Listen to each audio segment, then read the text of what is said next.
Je vais annoncer ton cas sur Africa numéro 1 et demi. Tu es malade depuis le dé où tu as vécu la vie ici. Tu souffres de camerounisme aigu. C'est une maladie de luxe tropicale qui tue, qui rend très têtu. Je pense que tu trouves un bon docteur. N'hésite pas à aller chez les pygmées, ils ont une part des secrets du bonheur. Tu fais quoi ici en ville, dans la saleté? Tu vas encore faire trop de gago aujourd'hui dans la saleté. Ouais, c'est la malchance. Ici, le débordement de poubelle fait son hop, aïe, hit parade de l'inconfiance. On ne balaye pas chez nous, on veut balayer chez eux. On est fiers d'être bantou dans la saleté. Oh yeah, c'est comme ça et c'est bien nous, les Camerounais de l'heure. On critique tout le poids et on survit dans la peur. Dès le réveil, on est nerveux. Et quand ça va mal, on dit seulement que c'est la faute à Babia. J'ai très mal rêvé, c'est la faute à Babia. Ma voiture est mentale, c'est la faute à Babia. Mon gars me garde mal, c'est la faute à Babia. C'est la faute à Babia, c'est la faute à Babia. Ce n'est plus la sorcellerie, c'est la faute à Babia. C'est la sauce et le riz, c'est la faute à Babia. Je me réveille de bonne humeur, c'est la faute à Babia. C'est la faute à Babia, c'est la faute à Babia. Quand quelqu'un te dit que tu vas épouser une babilité, tu vas voir comment la famille va te faire marcher le feu. Espèce de chien vert qui n'a ni la rage, ni courage, ni garage. On t'a dit que tu es ici en bon voyage, tu ne fais pas le farotage. Comment ton cas est grave, tu sors du school et c'est ton oncle qui t'explique comme ça là. Il te dit tu es toi, tu es seulement toi. Sur nous, de la tous fait quelque chose pour toi. C'est ça le Cameroun, pays en chantier, beaucoup de peuples. Chacun vient avec sa part de on passe par le tribalisme, les complexes de supériorité, la jalousie, la peur de l'autre et la facilité. Le milieu de l'art est plein de petits mots-boutous. Donne-leur un peu de pouvoir et ils te traitent comme un blougougou. Nerveux dès le matin, baby frère, ne me parle pas de balayer mon pote, Coco n'a qu'à le faire. Tu ne fais que dormir, c'est la faute à Babia. Tu ne fais que mentir, c'est la faute à Babia. Jusqu'à quand on va dire, c'est la faute à Babia. C'est la faute à Babia, c'est la faute à Babia. Tu abandonnes tes moulins, c'est la faute à Babia. Tu t'enchaînes avec les gars, c'est la faute à Babia. Tu fais ça et tu dis quoi, c'est la faute à Babia. C'est la faute à Babia, c'est la faute à Babia. Dans ta vie donc tu n'appelles pas Paul Biya. Tu ne penses même pas à Paul Biya. Tu forget Paul Biya. Si tu wins ton jackpot là, tu ne vas même pas call Paul Biya. Mais dès que le marché est dur, c'est la faute à Babia. Tu chies à tes amis sûrs, c'est la faute à Babia. Toi-même tu aimes les gens, tu te crois intelligent, ton marabout impuissant, c'est la faute à Babia. Appelez le pasteur, c'est la faute à Babia. Faut qu'il prie sur mon salaire, c'est la faute à Babia. Yeah, allez, c'est la faute à Babia. C'est la faute à Babia, c'est la faute à Babia. Tanga te touche mal, c'est la faute à Babia. Tu ne fais même pas le sport, c'est la faute à Babia. Tu me dis que ton gros corps, c'est la faute à Babia. Bla bla bla bla bla bla bla bla bla bla. Ton verre de vin sévère, c'est la faute à Babia. ton ex-copain te verse, C'est la faute à Babia. ton maquillage te blesse, C'est la faute à Babia. ton édifice te stresse, C'est la faute à Babia. Ton pistache s'écrase mal. C'est la faute à Babia. Tes enfants te parlent mal. C'est la faute à Babia. Ouais, c'est ça. C'est la faute à Babia. C'est la faute à Babia. C'est la faute à Babia. Mes amis, Babia c'est aussi l'enfant de quelqu'un. Il va finir par go un beau jour, tranquillement avec la volonté et la grâce de Dieu. Ce n'est pas ça qui va tout changer par magie. Chacun de nous doit changer, aimer son prochain, balayer devant chez lui. Remercions le Seigneur de nous faire comprendre que nous sommes tous dirigeants du Cameroun. Chaque chef de famille, chaque mère, chaque enfant dirige le Cameroun quelque part à son niveau. Que Dieu bénisse notre beau pays, le Cameroun, terre de nos ancêtres. J'ai parlé.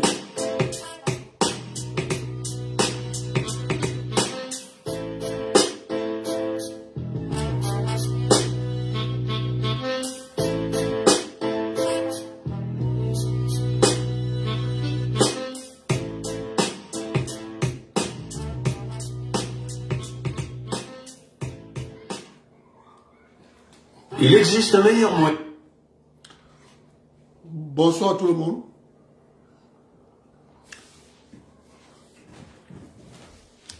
Cette histoire du concert de grâce des cas en France, je ne comprends pas. Je ne comprends pas. Je ne comprends pas comment des gens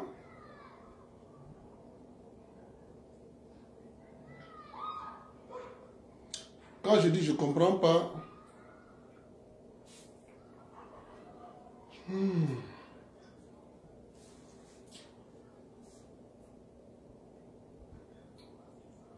ne comprends pas. Donc,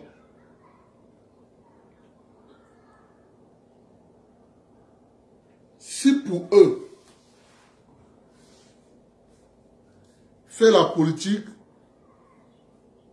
c'est un exploit, en tout cas,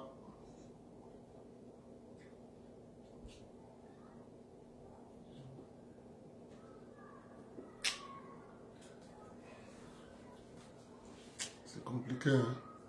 Ça fait mal parce que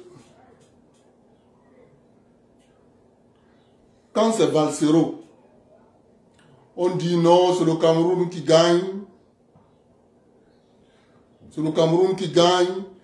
Les gens doivent aller au concert.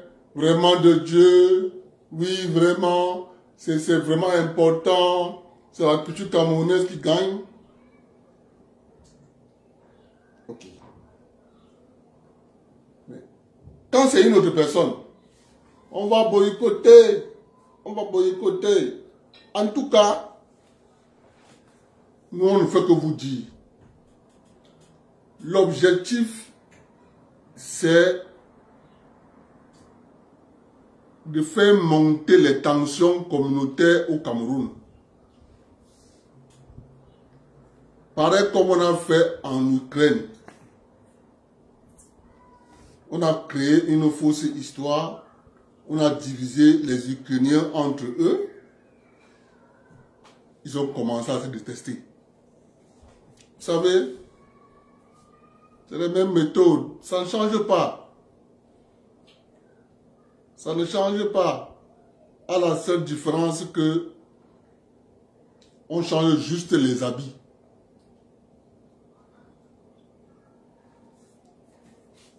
On change juste les habits. On change juste les habits et on recommence. Mais entre-temps, au Cameroun,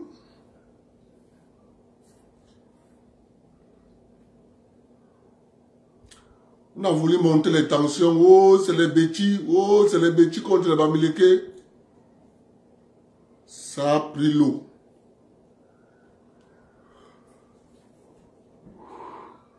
Oh, c'est les anglophones. Oh, anglophones. Oh, anglophones. Ça a pris l'eau.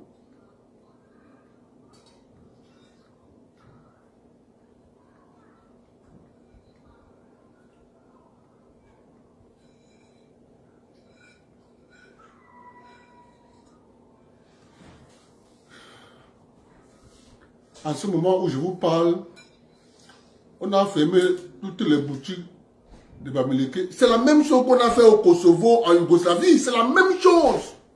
On a fait ça au Guatemala, c'est la même chose. On vient dans un pays, on nomme en parenthèse. Je fais une parenthèse. Je causais avec un ami, un jeune.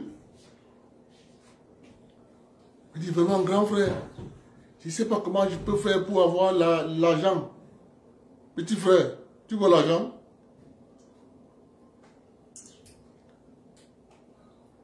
Va creuser l'or. Tu auras l'argent. Mais grand frère, je ne sais pas comment on fait pour savoir que ça c'est l'or. Il y a l'or ici. Ce que je te donne là, petit frère.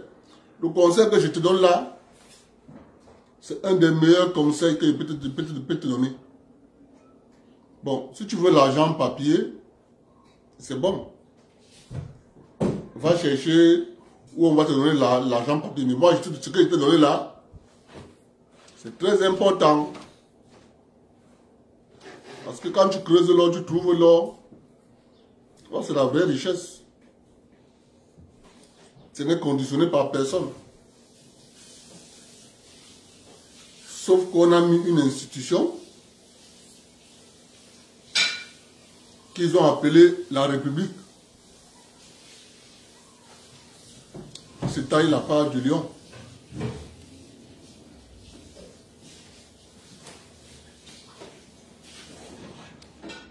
Il me dit, il ne comprend pas. Il dit que, ah, petit, retiens que l'argent papier est conditionné. Tel que tu veux l'argent papier là, sans fournir d'efforts, tu veux t'asseoir, tu vas avoir l'argent. Ce genre d'argent est toujours conditionné. L'argent papier que tu as bossé, on t'a vu travailler, ça n'a pas de condition.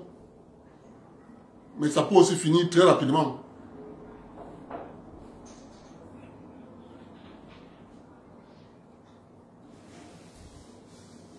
Je me dis, ok, grand frère, j'ai compris.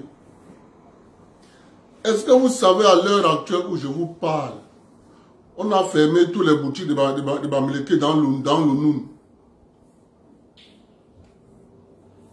La raison, augmentation des prix intempestibles. Bon.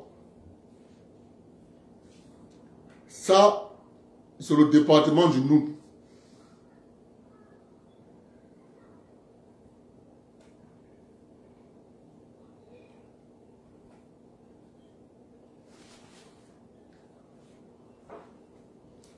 Je vais poser la question à mes frères Mandjara.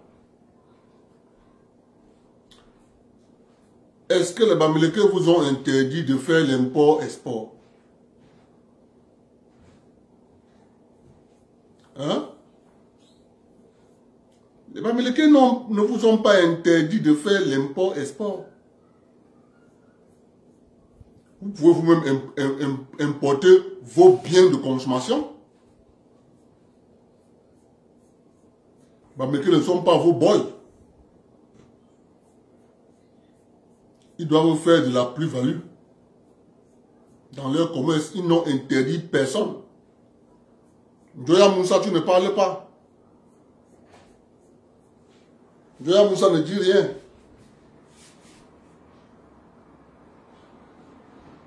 Moi, je dis à qui veut l'entendre. Les Américains n'ont interdit personne de faire du commerce général. Interdit personne. Personne. Il n'y a pas de licence import-export, c'est terminé, mon frère. Vous lisez la loi. Crée ton établissement. C'est 50 000. Centre de création d'entreprise. Crée ton établissement. Tu cherches tes fournisseurs. Tu cherches tes magasins de stockage. Tu fais venir ta marchandise. Tu dédouanes. Le problème, c'est que les Bamoun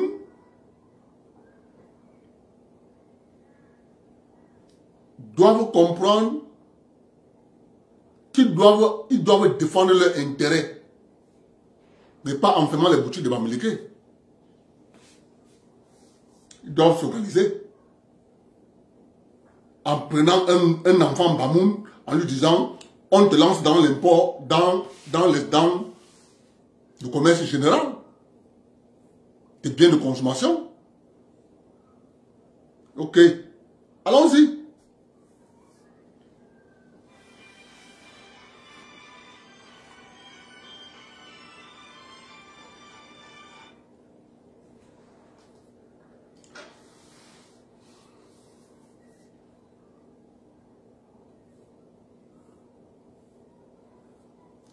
Mais oui, Jules, ce n'est pas interdit de réfléchir et de dire, ok,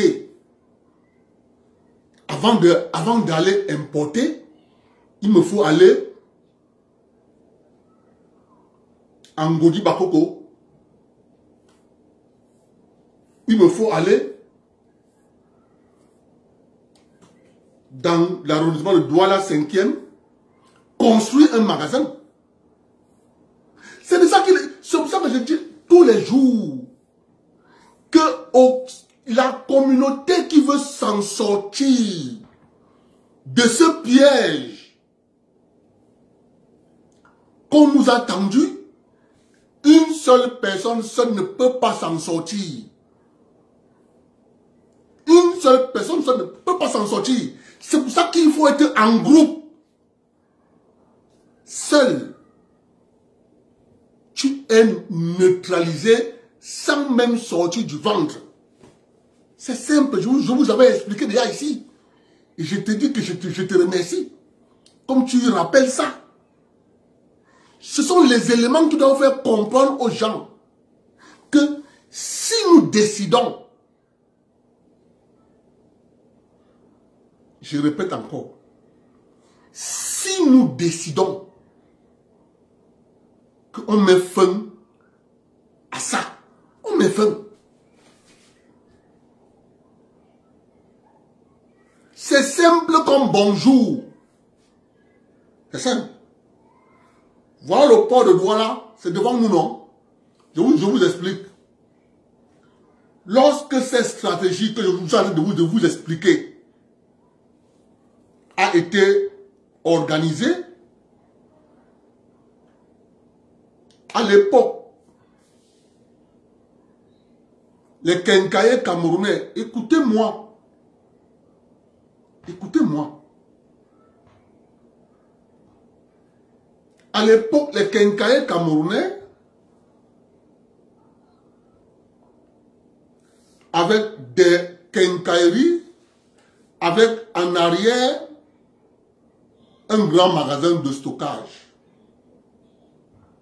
dont il avait un autre espace où il pouvait déposer ses marchandises.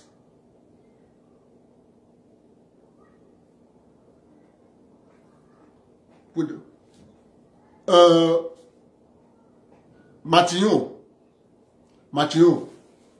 lorsque tu mènes un combat,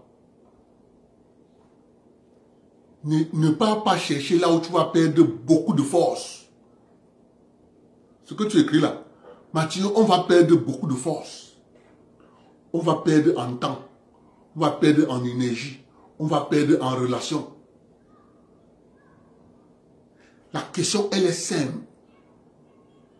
Est-ce qu'on peut faire pour nous? C'est ça que je vous avais théorisé. Faisons pour nous à côté de pour eux. Parce que si tu parles pour Dieu, qui va, toi-même tu as vu récemment, lorsque Tawaba a voulu attaquer le président de la chambre de commerce, en manipulant les membres de la chambre de commerce, Paul Biya a sorti le décret. Christophe Eken est nommé président de la chambre de commerce et industrie animale du Cameroun. Point. Tout le monde a pris. Même les élections, il n'y en avait plus. Donc, il faut savoir comment ça fonctionne. Là-bas, là, tu vas perdre toute l'énergie. La chambre de commerce, ce n'est pas pour nous. Elle a été créée en 1928. C'est une maison qui est là pour servir les intérêts du colon. Ça ne sert à rien d'aller lutter pour la contrôler. Non. Elle a existé avant l'État. Mon frère, mon petit, il faut savoir où on va te faire perdre l'énergie. Si tu as compris que cette maison existe avant l'État, ça ne doit même pas te regarder. Même pas. C'est comme bonjour. Tu vas perdre de l'énergie gratuite. Gratuit. Les années vont s'écouler.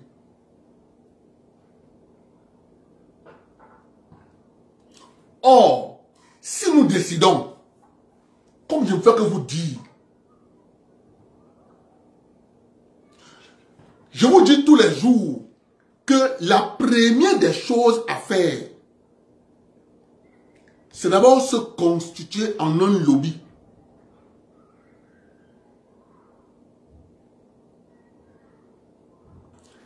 Christophe, c'est que lorsque tu vois cette organisation,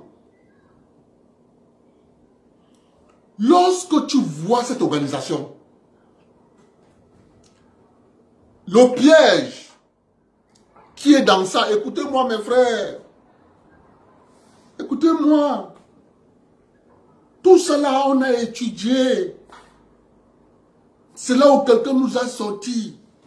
Mes enfants. Mais je pensais que vous étiez intelligents. Ça a été créé en 1925, 1928, avant l'État. Ils ont choisi qui donner.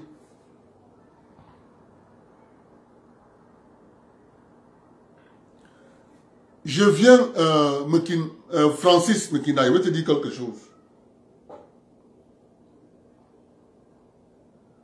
Je vais te répondre après. Francis, je vais te répondre après. Parce que lorsque tu te mets à dire, lorsqu'on a proposé à nos grands frères, certains de nos grands frères, mais non, c'est pour ça qu'eux, ils ont proposé qu'on crée les zones économiques par région. Or, on a complexifié la création d'une zone économique pour te décourager.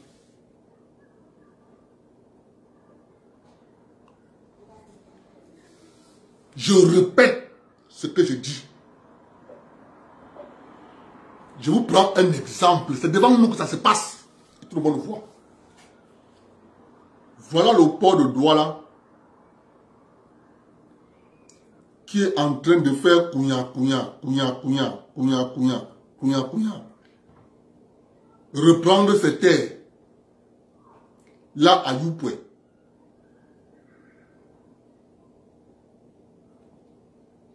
Vous allez voir. De marché des fleurs jusqu'à Youpoué. Les magasins sortiront de là-bas. Quand vous regardez bien, Transmess a occupé une bonne partie là. Une bonne partie. J'étais en train de vous expliquer que lorsqu'on a mis cette philosophie sur pied, les Kenkaïs avaient des magasins partout en ville là. Il y avait un magasin qui fait Rupachi, magasin par là, magasin par là. Mais ils se sont rendus compte que ça leur revenait cher.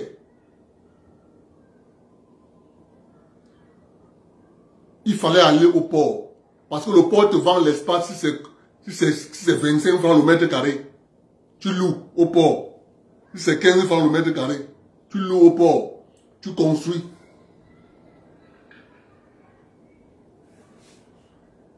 Tous ces grands quincailliers ont déménagé. Ils ont créé les compagnies de manutention et d'accounage. Kiferou a créé une compagnie de manutention et d'accounage. Afrique Construction a créé une compagnie de manutention et d'accounage. Quand les conteneurs sont déposés au port, ça ne met plus long au port pour payer les solistaries. Dès que ça dépose au port, les camions portent, on pas déposer dans sa base. Écoutez-moi mes frères. C'est pour ça que je ne fais que dire à la diaspora qu'on manipule. On la manipule à perdre de l'énergie. Oh, grâce de cas. Oh, le concert. Oh, la diva. Oui, c'est bien. Mais on est en train d'observer bien que quand la basse n'a pas d'actualité, quand la basse ne sait quoi faire, quand la basse est dans les ténoirs, un organisateur de spectacle de l'Ouest va organiser un spectacle. Mais je vais vous poser la question. Donc, tous ces gars de l'Ouest qui organisent les spectacles, là, on vient, on casse. Ils reviennent encore, on casse. C'est simple. N'est-ce pas? C'est simple. Donc, lui, il est fait pour avoir de l'argent, perdre de l'argent, comme ça. Pour lui, il doit perdre de l'argent régulièrement. C'est bon, c'est ça. Ok, allons-y. Il n'y a pas de problème. Je vous dis, je vous répète. Les Bamoun doivent s'organiser pour éviter l'augmentation des prix intempestibles. Avant la guerre de l'Ukraine, les commerçants camerounais avaient les marchandises dans leurs magasins.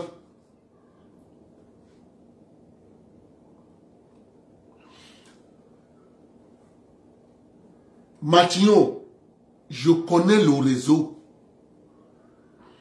C'est pour ça que quand je vous explique ici, tu peux faire une activité au Cameroun. Je te dis, tu as 2 mois, 3 mois, 4 mois, 5 mois. Tu fermes. Je connais comment ça marche. Et je t'explique. Si on ne t'arrête pas la main, on te dit 1, 2, 3, 4, 5, 6. Voilà comment ça marche. Tu entres dedans, les pieds et mains liés. Tchounkoum. Tu as investi. Ton argent, tu ne le récupères pas.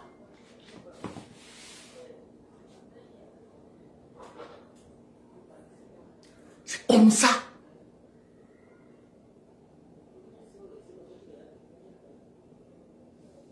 Et souvent, quand je parle de ces choses, les gens pensent que c'est toute une organisation bien organisée pour défendre les intérêts économiques. C'est tout. Il n'y a rien d'autre. Quelqu'un a fait un post en disant il y a trop de chaînes de télévision. Écoutez-moi bien. Il y a trop de chaînes de télévision maintenant au Cameroun. C'est trop. Maintenant.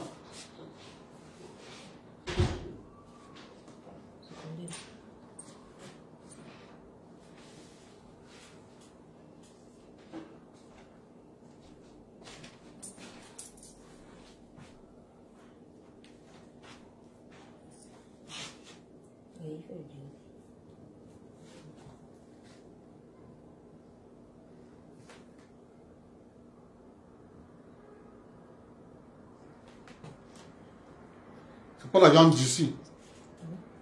C'est pas la viande d'ici.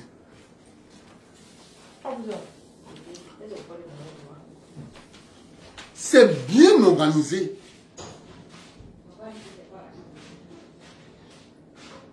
C'est bien organisé.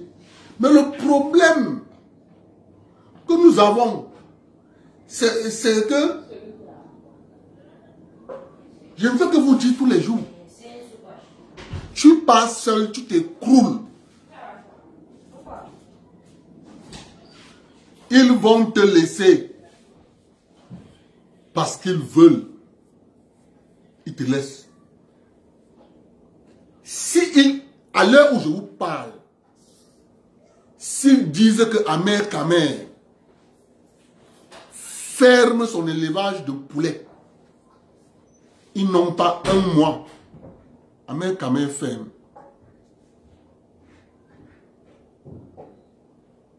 Il ferme.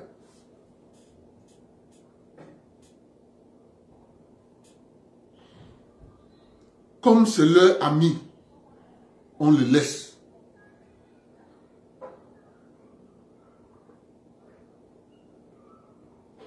Écoutez-moi.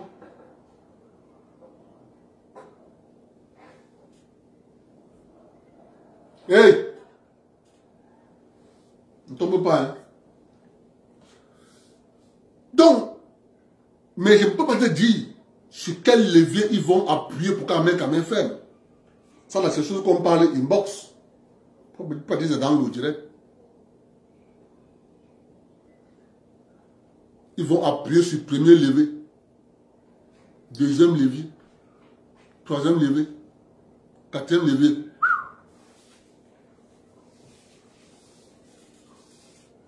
Terminé. Tu fermes.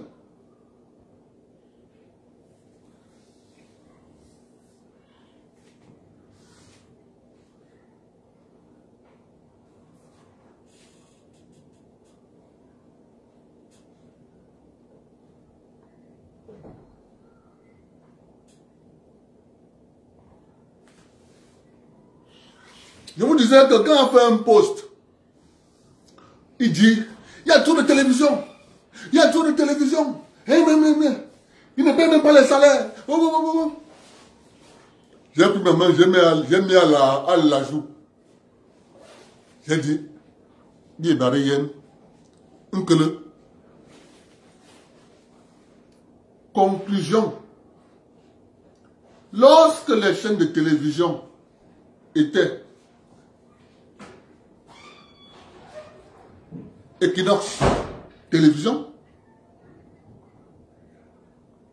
Canal 2 Télévision, il n'y avait pas trop. Il n'y avait pas. Mais comme plusieurs communautés sont en train d'entrer dedans, ils ont compris que la communication est importante. Plein de communautés comme ça, là, chacun est entré dedans. Télévision, télévision, télévision, télévision. Le message, il y a déjà ce qu'on appelle du répondant. Dans cet espace, on vient nous faire un post en nous disant qu'il y a tous les chaînes de télévision. Ils ont les mêmes programmes. Ils ne sont pas créatifs. Ils sont bons. Vous avez compris? Ils sont bons. C'est devant nous.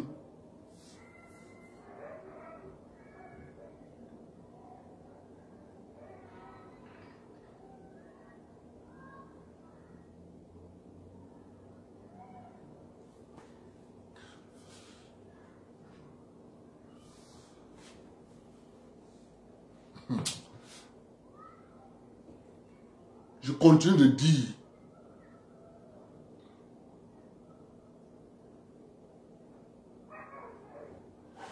Je continue de dire aux gens que la bataille que vous voyez, on mène à Amugobelinga. Écoutez-moi. Écoutez-moi.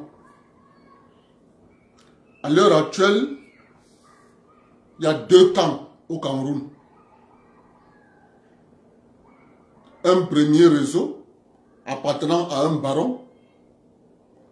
Un deuxième réseau appartenant à un autre jeune baron.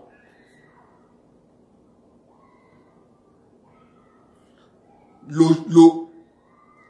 réseau du jeune baron veut à tout prix débaucher Amugobelinga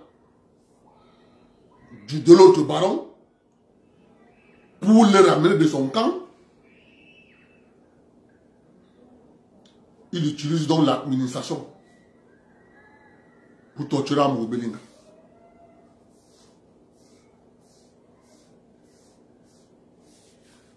Il n'y a rien d'autre. Il n'y a rien d'autre.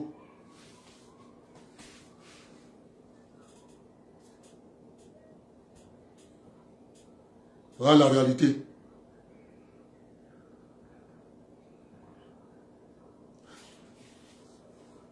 Je continue de vous dire. Je continue de vous dire.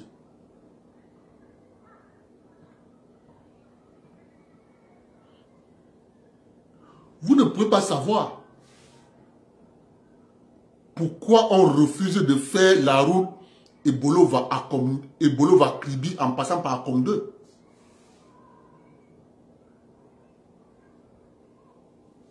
ne pouvez pas savoir. C'est stratégique. Pas pour rien.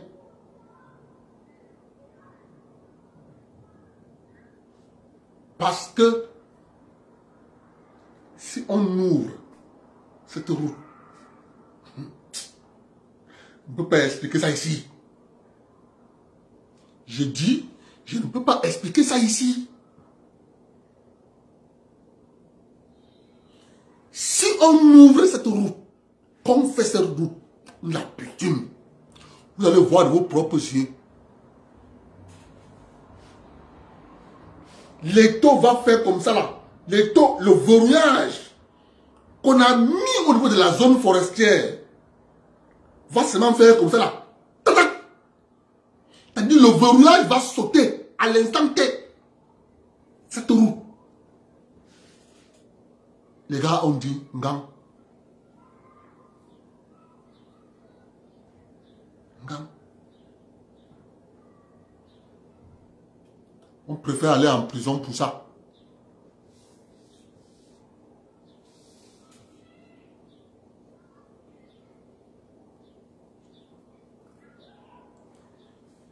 gens qui sont camerounais, mais ils sont étrangers au Cameroun. Parce que deux fois, quand les gens m'appellent, ils me disent, mais le Cameroun là, c'est compliqué. Hein? Je dis, mais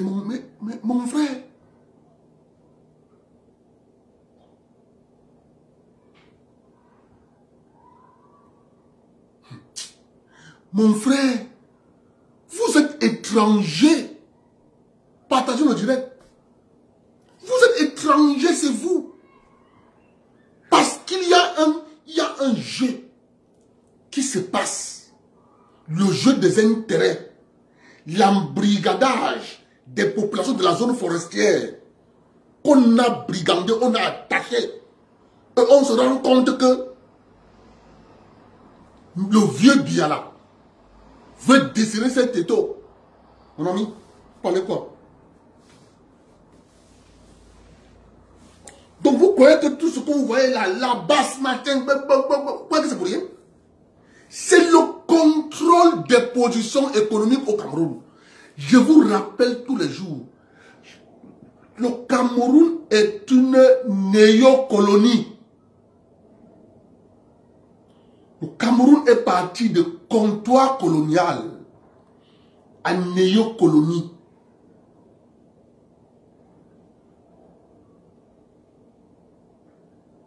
Vous ne pouvez comprendre ça? Que le vieux Biya manœuvre, il manœuvre. Mais le drame dans l'affaire, il est combattu par ses propres enfants de la forêt qui le combattent. Pourquoi il veut enlever ses frères, ses petits-enfants dans cet embrigandage?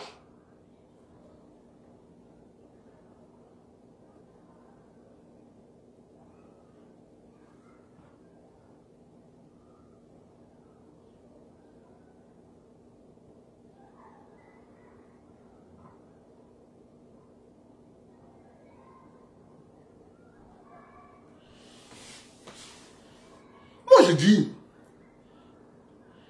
si nous acceptons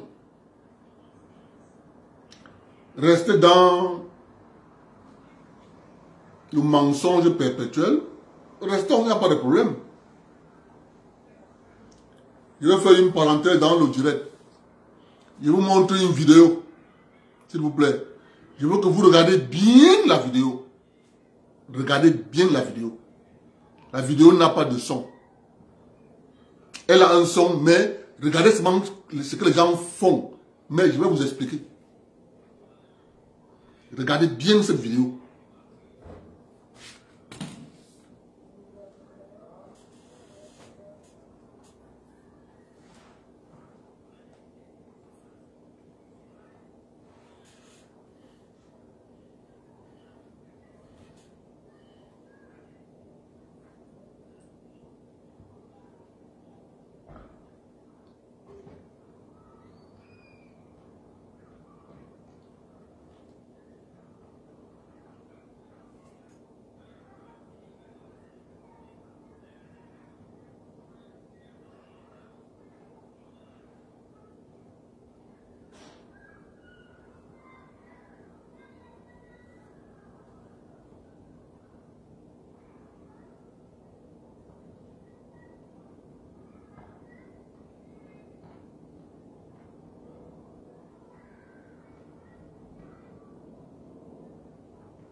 Peut-être Facebook a supprimé la vidéo. Quand il clique sur ça, pour que ça marche, ça refuse de lire.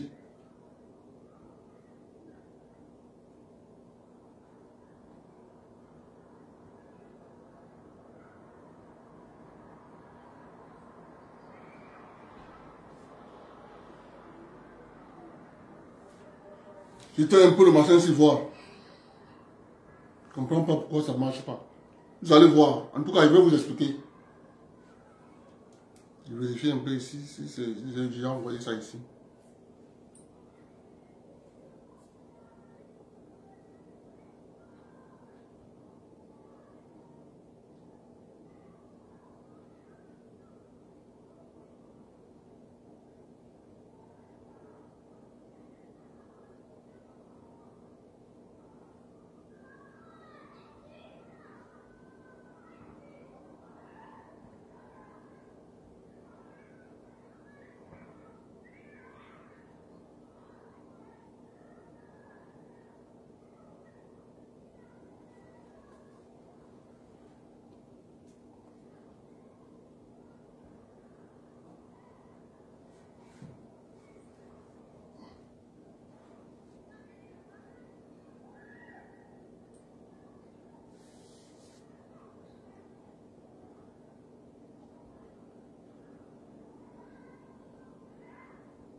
Si les gens refusent de défendre leurs intérêts, tant pis pour nous.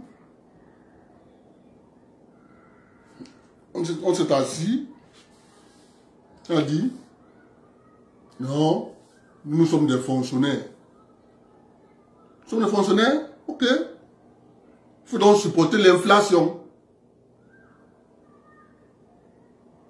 Il faut que le Cameroun s'industrialise. On s'industrialise avec la bouche.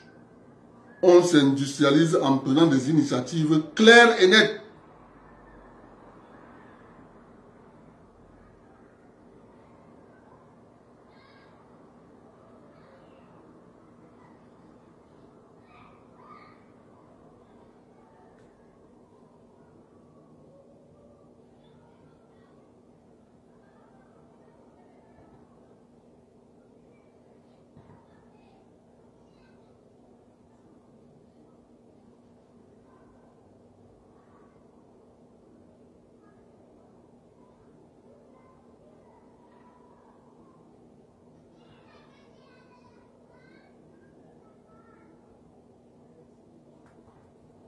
J'essaie un peu d'ouvrir la vidéo s'il y avait autre chose.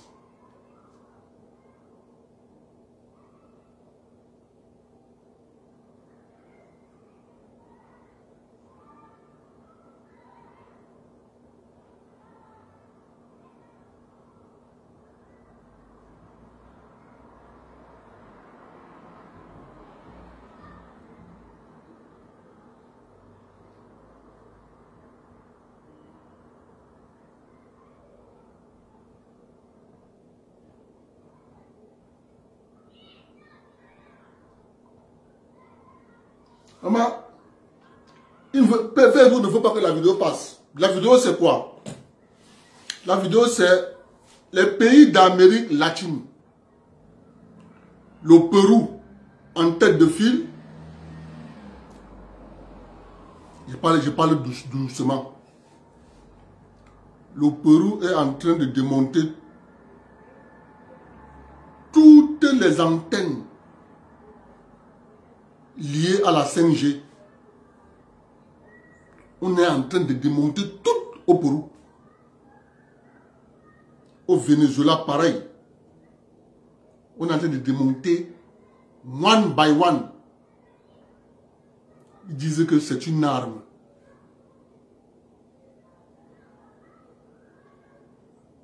Que ce n'est pas anodin. sont en train de démonter. Sans que Facebook ne veut pas qu'on lise. Ils démontent, ils coupent toute antenne 5G.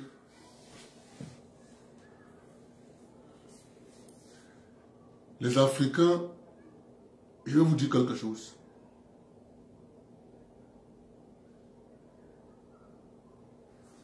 On ne fait rien pour rien.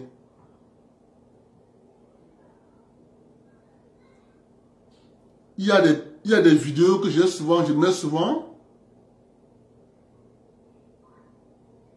Mais il faut que je mette une. Pour que vous voyez. Celle-là, je vais la lire. Celle-là, je vais lire celle-là. Il faut mettre une vidéo.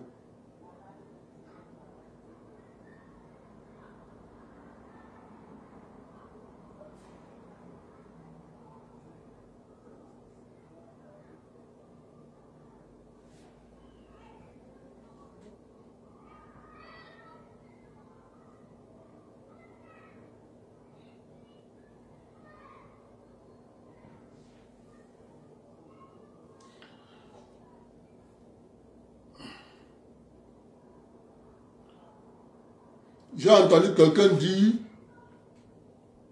l'Afrique est une société patriarcale. Retenez ça aujourd'hui, l'Afrique est une société matriarcale.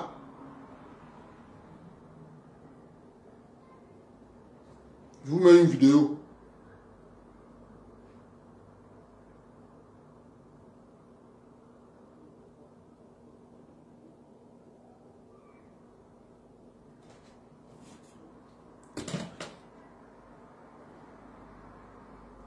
Ça, c'est une petite vidéo qui n'est pas longue, mais juste pour que vous voyez quelque chose.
L'image que vous voyez là, je pouvais aussi vous montrer l'image d'un mâle lion. Un lion qui vient conquérir une troupe de lions. Mais où il y a un lion là-bas qui est chef. Mais il doit d'abord dominer. Il doit d'abord combattre l'ancien lion pour prendre la place. Mais qu'est-ce qu'il va faire après? Après avoir combattu et qu'il a dominé l'ancien mâle, si les lions sont encore, les petits lions sont encore petits là, il va tous les tuer. Quand tu pars au village, lorsque la poule est en train de couvrir ses œufs et que la poule sort de la cuisine pour aller chercher à manger, à ce moment-là, tu vas voir un coq qui va chasser la poule. La poule est en train de crier, elle fuit. Il s'en fout. Ce qui l'intéresse, c'est attraper la poule. Il veut faire. L'Afrique a été, quand on dit c'est la mère de l'humanité, c'est pas pour rien. c'est l'occidentalisme qui est venu changer toute notre manière de vivre. Parce qu'ils ont d'abord envoyé ce qu'on appelait les explorateurs. Un explorateur pouvait vivre avec nous en Afrique comme ami du chef. 5-10 ans. Il étudie notre façon d'organiser la société. Avant, je vous dis,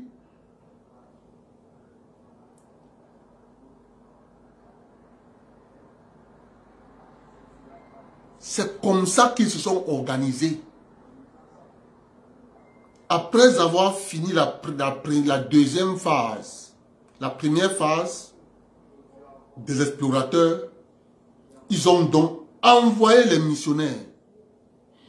Derrière les missionnaires, ils ont envoyé les armées.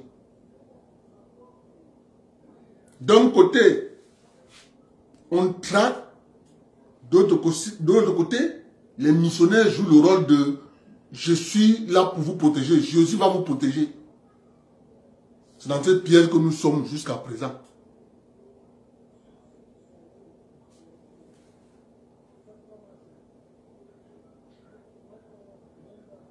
Je suis au Canada. Les églises sont vides.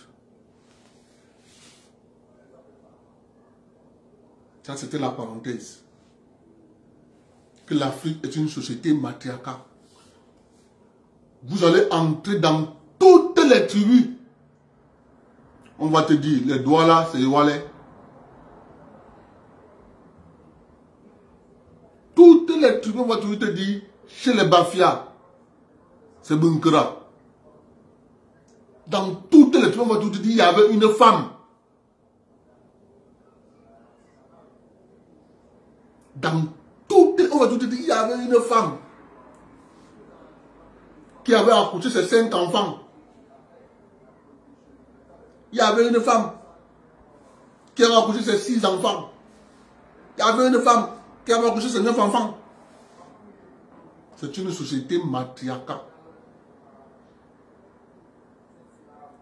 On a donc modifié, on a greffé ce que vous voyez là. En Afrique, l'enfant avait le nom de sa mère et non le nom du père. Le nom de sa mère.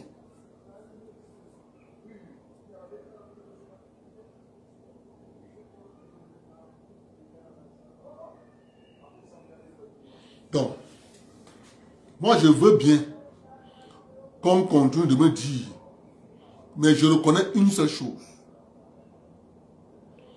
Tu ne peux pas venir me dire que si je te gifle, monte la joue gauche. Faites ce que je vous dis, ne faites pas ce que je fais.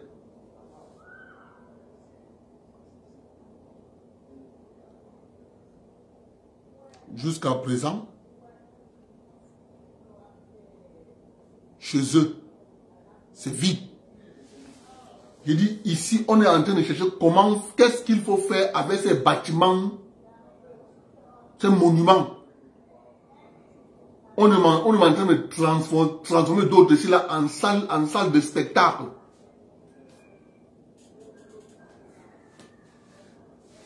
C'est une vérité.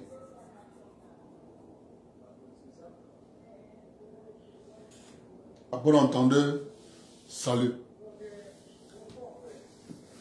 Ne dormez plus.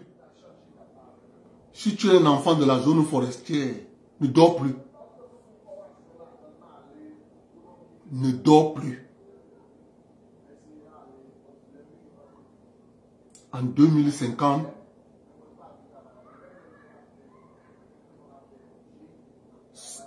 les enfants qui viendront derrière nous là, ils vont souffrir. Mais c'est nous qui devons commencer à mettre les jalons. Si nous ne faisons rien, il n'y aura rien. Il n'y aura rien. Ils vont venir dire comme nous on dit. Mais comment nos parents n'ont pas vu ça?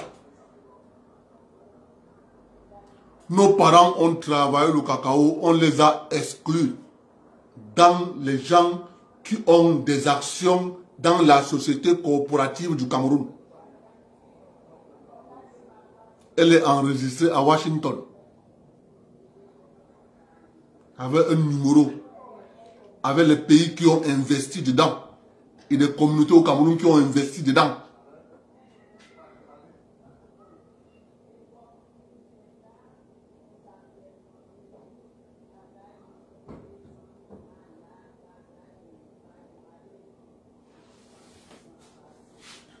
C'est de ça qu'il est question.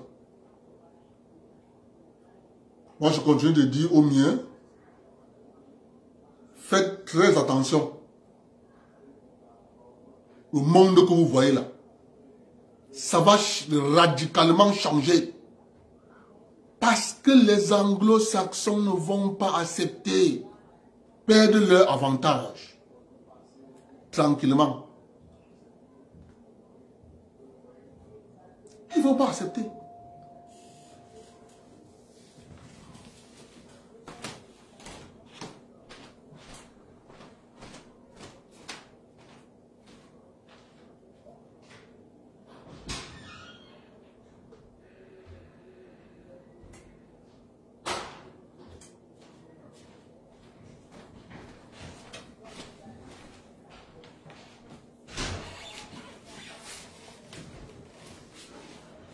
Apprêtez-vous. Les anglo-saxons ne vont pas accepter perdre leur avantage comme ça. Ils ont eu un avantage. Mais ils ne vont pas accepter le perdre comme ça. Ils ne vont pas accepter.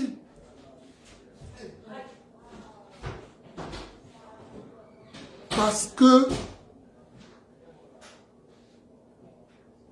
c'est un avantage que vous ne pouvez pas imaginer. Je vous mets une vidéo. Écoutez.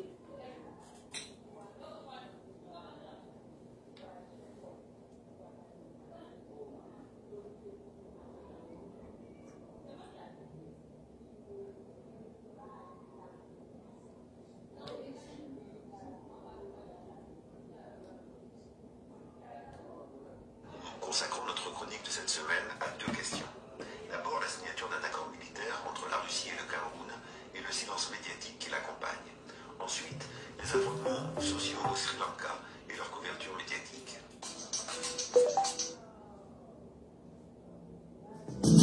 Le 12 avril dernier, le ministre de la Défense camerounais, Joseph Betty Assomo, et son homologue russe, Sergueï Shoigu, signaient à Moscou un accord de coopération militaire. Celui-ci survient après la signature d'un accord similaire avec Madagascar en mars. Le nouvel accord porte désormais à 20 le nombre de pays africains avec lesquels la Russie a signé des accords de coopération militaire. Le ministre russe des Affaires étrangères énumère comme suit ces pays en les classant en deux catégories. D'abord, les pays avec lesquels la coopération est ancienne et renouvelée, à savoir le Mali, la Guinée, le Burkina Faso, le Nigeria, le Tchad, le Soudan, l'Éthiopie, la République démocratique du Congo, le Rwanda, le Mozambique, le Zimbabwe. Ensuite, les pays avec lesquels un premier accord de coopération est signé depuis 2017, à savoir la Guinée-Bissau, la Sierra Leone, le Niger, la République centrafricaine, la Tanzanie, le Burundi, la Zambie, le Botswana, Madagascar, Eswatini ou ancien Swaziland. Nous donnons cette énumération fastidieuse parce qu'elle suffit à elle seule à démentir l'idée d'un isolement international en général et africain en particulier de la Russie que la plupart des grands médias diffusent depuis les débuts de la guerre en Ukraine pour les besoins de la propagande de guerre. Ces accords sont divers d'un pays à l'autre, mais expriment tous une évolution stratégique majeure de Moscou à l'égard de l'Afrique, inaugurée par le sommet Russie-Afrique de Sotchi en octobre 2019.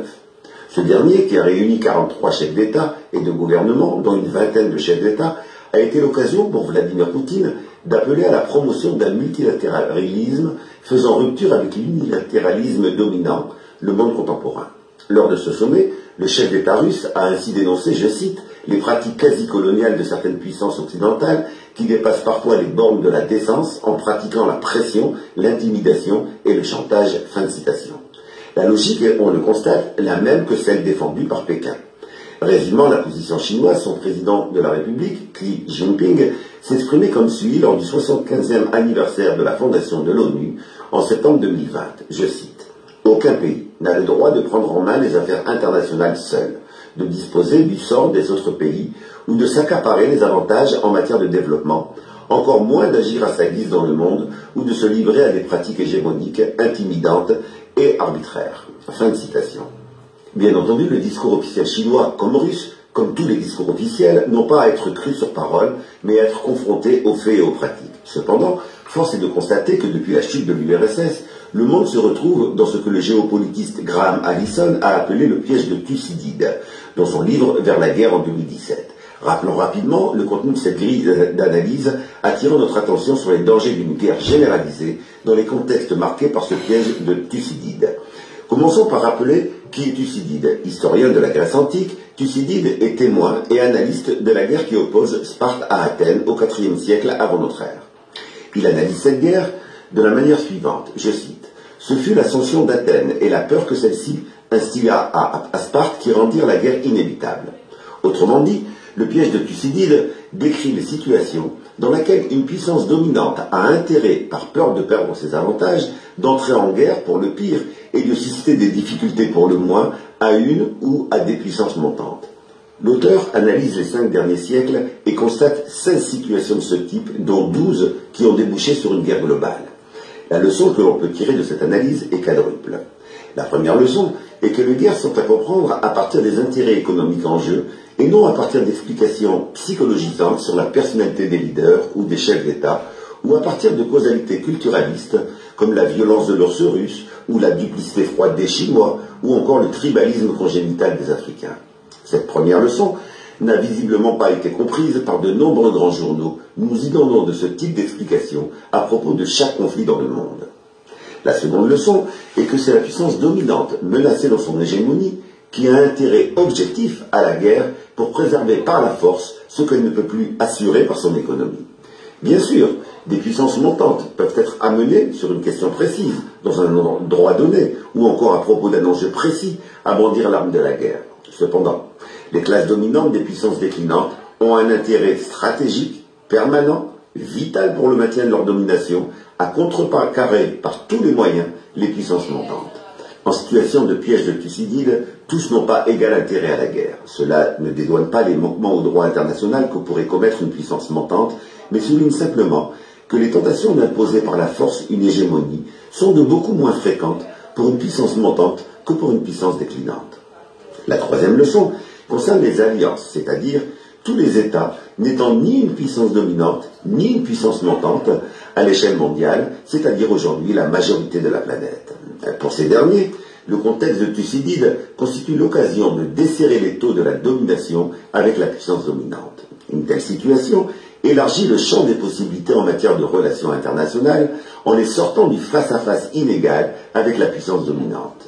Il n'y a donc nul besoin de partager le projet politique de la puissance montante ou ses orientations idéologiques pour s'en rapprocher, mais simplement un constat pragmatique d'une convergence d'intérêts. Les convergences stratégiques internationales entre la Russie et la Chine ne se réalisent ainsi pas sur des choix de société similaires ou sur une idéologie commune. Celle de la Russie et de nombreux pays d'Afrique d'une part, et de la Chine avec ces mêmes pays d'autre part, fonctionnent de la même manière. La quatrième leçon est qu'il n'y a aucune fatalité à la guerre généralisée, puisque dans 4 situations étudiées par Graham Allison, la guerre globale a été évitée. Ce sont en effet les classes dominantes qui ont intérêt à la guerre, alors que les peuples, eux, ont intérêt à la paix. Il en découle que la nécessité d'un mouvement mondial de la paix est plus que jamais nécessaire. Celui-ci est bien sûr entravé par des propagandes de guerre visant à masquer les véritables causes et buts de ces guerres. Combattre les propagandes de guerre est donc une urgence à laquelle notre émission Le Monde vu d'en bas tente de contribuer. Depuis 2 mois, les manifestations populaires contre la baisse du pouvoir d'achat et la misère se déroulent quotidiennement au Sri Lanka. Inflation galopante atteignant les 30% pour les produits alimentaires, pénurie de produits alimentaires, de carburant et de médicaments, apparition de la famine, etc., sont le lot quotidien de la population.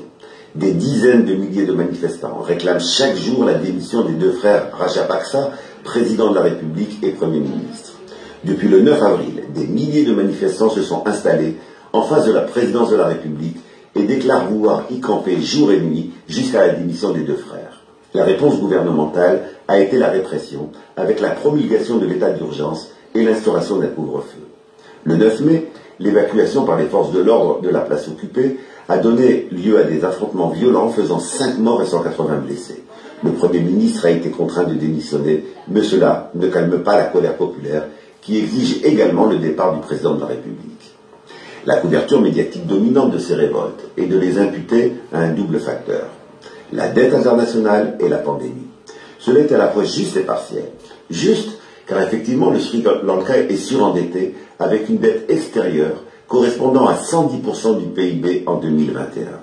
Juste également parce que la baisse du tourisme liée à la pandémie est venue aggraver une situation déjà alarmante. Ces explications sont également partielles, car elles ne mentionnent pas le dilemme imposé en matière d'endettement. Soit les pays en difficulté recourent au Fonds monétaire international et doivent se plier à des conditionnalités néolibérales qui ont un effet avéré de paupérisation, soit ils empruntent sur les marchés privés internationaux à des taux prohibitifs, avec en conséquence des effets de paupérisation tout aussi importants. La plupart des articles couvrant la situation sri-lankaise saluent comme étant une solution la décision du gouvernement de recourir au FMI. Or, les conditions de cet organisme international ne sont rien d'autre que la mise en place d'une politique d'austérité plus importante afin de garantir le paiement ultérieur de la dette et de ses intérêts. Bref, il est proposé de soigner la maladie en aggravant les causes qui l'ont suscitée. La classe dominante parasitaire du Sri Lanka, ainsi que les prêteurs internationaux, ont tout à y gagner, alors que le peuple verra sa situation encore s'aggraver. Le souhaitable pour le peuple est dans une politique que n'évoquent bien entendu pas nos grands médias. Il est en partie résumé comme suit par Éric Toussaint du CADTM, Comité pour l'abolition des dettes illégitimes. Je cite: en réalité, il aurait fallu suspendre le paiement de la dette. Un gouvernement populaire aurait suspendu le paiement de la dette en expliquant que cette décision était rendue nécessaire par des chocs externes qui obligeaient le pays à protéger sa population. Ce faisant, le gouvernement aurait utilisé les arguments du droit international permettant de ne pas devoir payer des intérêts de retard. Un tel gouvernement populaire aurait dû combiner cette mesure de suspension du remboursement de la dette à la réalisation d'un audit des dettes réclamées au Sri Lanka et des politiques menées par les classes politiques dirigeantes sri-lankaises. Un audit à participation citoyenne afin d'identifier les dettes illégitimes et les responsabilités des hauts fonctionnaires et des dirigeants dans l'accumulation d'une dette à la fois illégitime et insoutenable.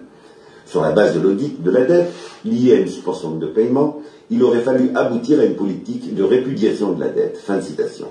C'est exactement ce que proposait Thomas Sankara, et c'est une des raisons essentielles pour laquelle il a été assassiné. Le savoir est une arme et il commence par le savoir s'informer.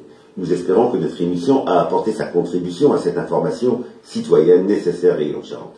N'hésitez pas à nous transmettre des sujets d'actualité que vous souhaitez voir traités dans notre émission. Ils seront traités. Vous voyez, non? Lorsqu'un pays s'endette, c'est pour enrichir la classe dirigeante.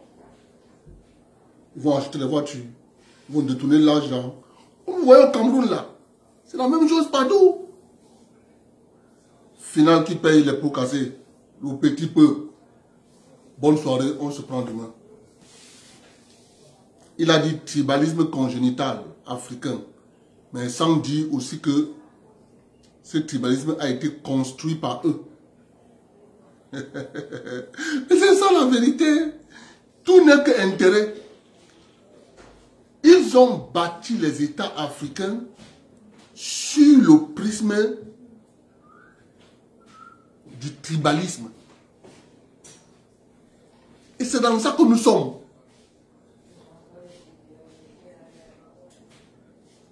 C'est dans ça que nous sommes, mes frères. C'est ça que nous sommes. Un tribalisme primaire. Quand c'est le Yaoussa qui est au pouvoir, il fait la part belle à ses frères. Ses frères ne le trahissent pas. Quand c'est le Boulou qui est au pouvoir, ses frères le trahissent. Quand ce sera le tour de Bamileke, Bamileke feront une union sacrée derrière le Bamileke qui sera président. Ainsi de suite. Quand ce sera le tour des Douala, les Douala vont trahir leur frère qui sera présent. C'est comme ça. Ça a été construit par ces gens qui ont mis l'État. C'est pour ça que je dis souvent aux gens, tu n'as pas mis cette république sur pied pour venir la questionner. Bonne nuit.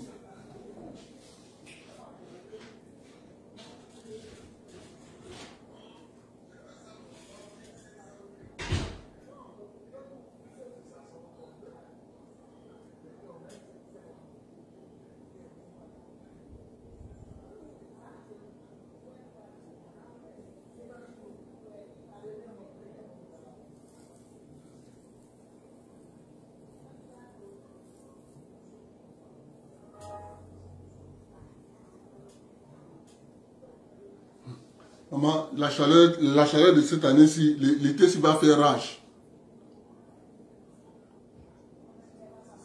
On va te compter les cadavres.